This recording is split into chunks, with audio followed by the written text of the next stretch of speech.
নমস্কার, জয় শ্রী গণেশ। স্বাগতম আপনাদের প্রত্যেককে। আজকে আলোচনা করব আমরা যে রাশিটিকে নিয়ে, সেটি হলো সিংহ। 2026 সাল সিংহ রাশির জাতক জাতিকাদের জন্য কেমন, এটা আমাদের আলোচনার বিষয়বস্তু এর আগে ছিল। তবে আজকে আমরা কিছু হ্যাবিট শিখব, কিছু হ্যাবিট আমরা তৈরি করা শিখব, কিছু অভ্যাস বা বেটার টু সে কিছু সুঅভ্যাস আমরা তৈরি করব। যে অভ্যাসগুলো যদি সঠিকভাবে আমরা চালনা করতে পারি, যে অভ্যাসগুলো সঠিকভাবে যদি আমরা কন্টিনিউ করতে পারি, আমরা প্রচুর পরিমাণে পজিটিভিটির জায়গা জীবনচক্রে পাবো, এটা নিয়ে কোনো ডাউট আমার নেই। দেখুন, সিংহ রাশির জাতক জাতিকাদের সবার প্রথমে এবছর গুরুত্ব দিতে হবে রবিকে, রবি গ্রহকে, সূর্যকে। এমনিতেও সূর্যের বছর, আর সিংহ রাশি রবির রাশি, সূর্যের রাশি। তাই এই রাশিটিকে গুরুত্ব না দিয়ে বোধহয় আর কোনো উপায় নেই আমাদের। এই রাশিটিকে গুরুত্ব দিতেই হবে আমাদের। গুরুত্ব না দিলে উপরন্তু সমস্যা, গুরুত্ব না দিলে উপরন্তু জটিলতা বাড়তে পারে। সিংহ রাশির জাতক জাতিকাদের ক্ষেত্রে প্রথম যে কথাটা বলবো সেটি হলো মাথা উঁচু রাখার টেন্ডেন্সি। এটা রাখতে হবে গোটা বছর। দেখুন, অন্যায়কে আপোষ করেন না আপনি, এটা আমি জানি, বা সবাই জানে যে সিংহ রাশি তারা লয়াল, তারা ইউজুয়াল, সবার ক্ষেত্রে হবে না এটা আপনিও বোঝেন। ইউজুয়ালি তারা কিন্তু মাথাটাকে উঁচু রাখতে পছন্দ করেন। এখন একটা বিষয় বুঝুন, বহু সিংহ রাশির জাতক জাতিকারা আছেন, তারা কনফিউজড, তারা টেন্সড, কারণ মাথা উঁচু রাখতে গিয়ে এর আগে অনেক ক্ষতি হয়েছে।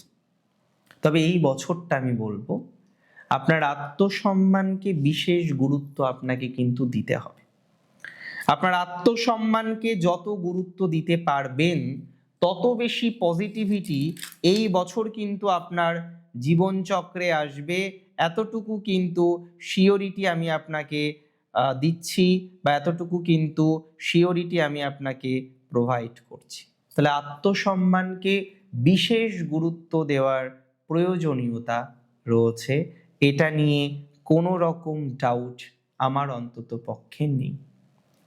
সেকেন্ড আমি বলবো, দেখুন, অনেক সময় হয় কি, আপনার বস হয়তো ডমিনেটিং ক্যারেক্টারের হতেই পারেন, আপনার ম্যানেজার তিনি ডমিনেটিং ক্যারেক্টারের হতেই পারেন, আপনার যিনি বস, আপনার যিনি ম্যানেজার, তিনি বারবার আপনাকে ডমিনেশন করতে পছন্দ করেন, হতেই পারে, কোয়াইট ন্যাচারাল। এই মানুষগুলির বিহেভিয়ার আপনাকে কষ্ট দেয়, আপনি মাঝে মাঝে প্রোটেস্ট করেন এবং অনেক সময় সমালোচনা করে ফেলেন আপনার কলিগসদের সাথে। আপনি হয়তো জানেন না, আপনার কলিগসরা তাকে গিয়ে আবার এগুলো বলে দেয়। তো যাই হোক, বলে দিক আর না দিক, এ বছর এই সমালোচনা থেকে, বুঝতে পারছেন আপনি, সমালোচনা থেকে আমাদেরকে কিন্তু বিরত থাকতে হবে। সমালোচনা থেকে আমাদের দূরে থাকার চেষ্টা করতে হবে। যত সমালোচনা থেকে আমরা দূরে থাকব, দূরে থাকার চেষ্টা করব, তত পজিটিভিটির জায়গা আমরা পাব।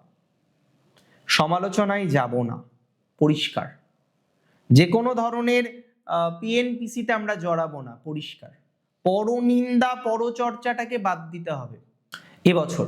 এবং মাঝে মাঝে হিরো সাজার একটা টেন্ডেন্সি থাকে অনেকের মধ্যে, দেখবেন সবাই আছে, আমি কি একটু বলি, এই জিনিসগুলো করবেন না। আপনি এমনিতেই হিরো, বনের রাজা এমনিতেই টপ, তাকে আলাদা করে হিরো সাজার কোনো দরকার নেই। তাই এবছর ডিগনিটিকে মেনটেন করতে শিখতে হবে আপনাকে, আরো একটু বেশি শিখতে হবে। আত্মসম্মানটাকে বিশেষ গুরুত্ব দিতে হবে।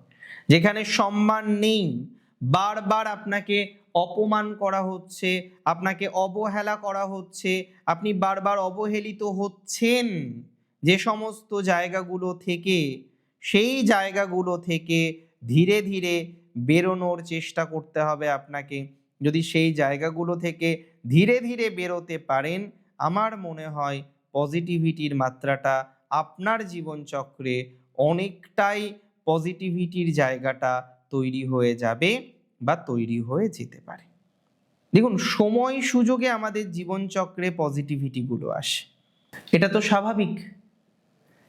আর একটা বিষয় গুরুত্ব দিতে হবে, সেটা হচ্ছে শনি গ্রহের কিছু প্রভাবকে। কিছু সেবামূলক কাজে আপনি এবছর ব্রতী হতে পারেন, কিছু সেবামূলক বিষয়ে আপনি এবছর কানেক্টেড হতে পারেন। দুস্থ বা দরিদ্রদের সেবা, এটা আপনার জন্য এবছর অত্যন্ত শুভ, প্রত্যেক বছরই করা উচিত।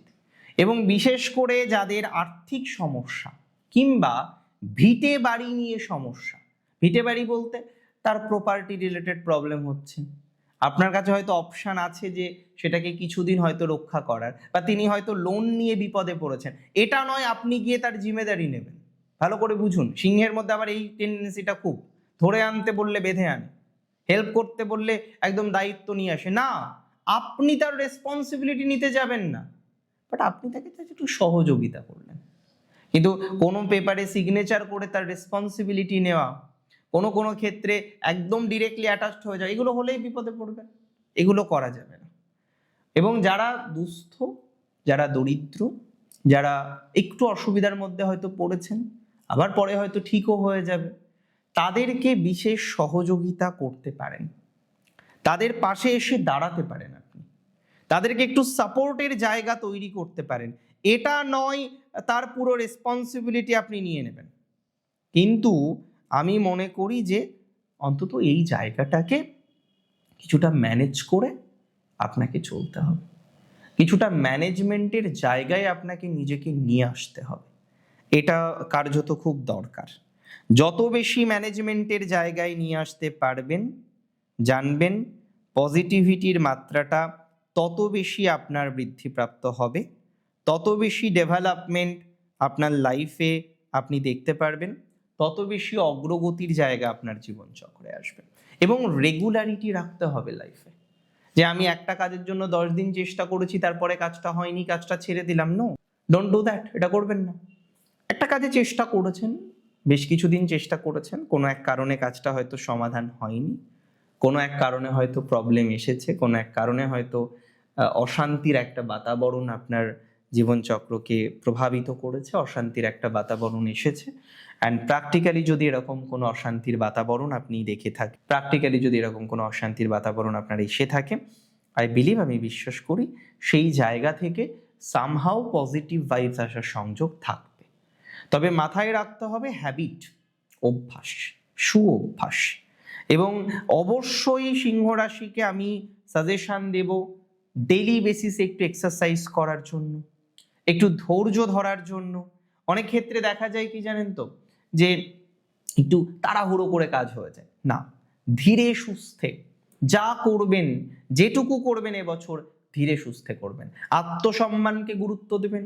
একবার হেল্প চেয়ে পাননি, সেকেন্ড টাইম চাওয়ার দরকার নেই। একবার সহযোগিতা চেয়েছেন, ইগনোর হয়েছেন, সেকেন্ড টাইম চাওয়ার দরকার নেই। একবার বলেছেন, অপমানিত হয়েছেন, সেকেন্ড টাইম বলার দরকার নেই। অর্থাৎ নিজের জায়গাটাকে বুঝতে হবে, নিজের কোয়ালিটিসগুলোকে বুঝতে হবে, নিজের ক্ষমতাটাকে উপলব্ধি করতে হবে। আপনিও যে পারেন, আপনার মধ্যেও যে কিছু করার প্রবণতা আছে, এই টেন্ডেন্সিটাকে বুঝতে হবে। অ্যাজ সুন অ্যাজ পসিবল এই বিষয়টাকে আপনি রিয়েলাইজ করবেন, আপনার এবছরটা ভালো থেকে ভালোতর হবে, ভালোতম হবে, গুড, বেটার, বেস্ট, তাই না? এটা কিন্তু আমরা দেখতে পারবো। আর একটা কথা মাথায় রাখতে হবে এবছর, অবশ্যই মাথায় রাখতে হবে, সেটা হলো যারা খেলোয়াড়, সৈনিক, যারা রাজনৈতিক ব্যক্তিবর্গ, যারা যুক্ত রয়েছেন বিশেষ কোনো আইনি বিষয়ের সাথে, এদের সাথে না ঝামেলার মধ্যে এবছর যাবেন না। কোনো বছরই যাবেন না, বাট এবছর তো অবশ্যই যাবেন না। ভালো থাকুন আপনি, সুঅভ্যাস আপনাকে সফলতার শীর্ষে নিয়ে যাক। জয় শ্রী গণেশ।